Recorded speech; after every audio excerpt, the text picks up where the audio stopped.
ગાંધીનગરમાં ટ્રાફિક પોલીસની ડ્રાઈવ શરૂ કરવામાં આવી છે। નવા સચિવાલય અને જૂના સચિવાલય પોલીસે ટ્રાફિક ડ્રાઈવ કરી છે।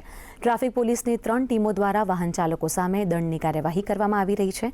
ટ્રાફિક પોલીસની ડ્રાઈવના ભાગરૂપે સચિવાલયમાં પ્રવેશતા કર્મચારીઓ સામે તપાસ થઈ છે, જેથી હેલ્મેટ તથા સીટ બેલ્ટ વગર આવતા કર્મચારીઓને સ્થળ પર જ દંડ ફટકારવામાં આવ્યો છે।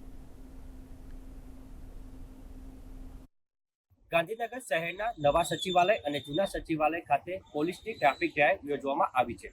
કર્મચારીઓ નિયમોનું ચુસ્ત રીતે પાલન કરે તે માટે આ ટ્રાફિક પોલીસ ડ્રાઈવનું આયોજન કરવામાં આવ્યું છે। જો વાત કરવામાં આવે તો શહેરના સચિવાલય ગેટ નંબર 1, 4 અને જૂના સચિવાલય ખાતે આ ટ્રાફિક ડ્રાઈવ યોજવામાં આવી છે। નંબર પ્લેટ વગરના વાહનો, કાળા કાચ અને હેલ્મેટ ના પહેર્યા હોય તેવા કર્મચારી અને વાહન ચાલકોને દંડની કાર્યવાહી કરવામાં આવી રહી છે। સમયાંતરે આ ડ્રાઈવ યોજવામાં આવતી હોય છે, જેના જ ભાગરૂપે આજે ગાંધીનગર જિલ્લા ટ્રાફિક પોલીસ દ્વારા આ ડ્રાઈવ યોજવામાં આવી છે। દુર્ગેશ મહેતા, દૂરદર્શન ન્યૂઝ, ગાંધીનગર।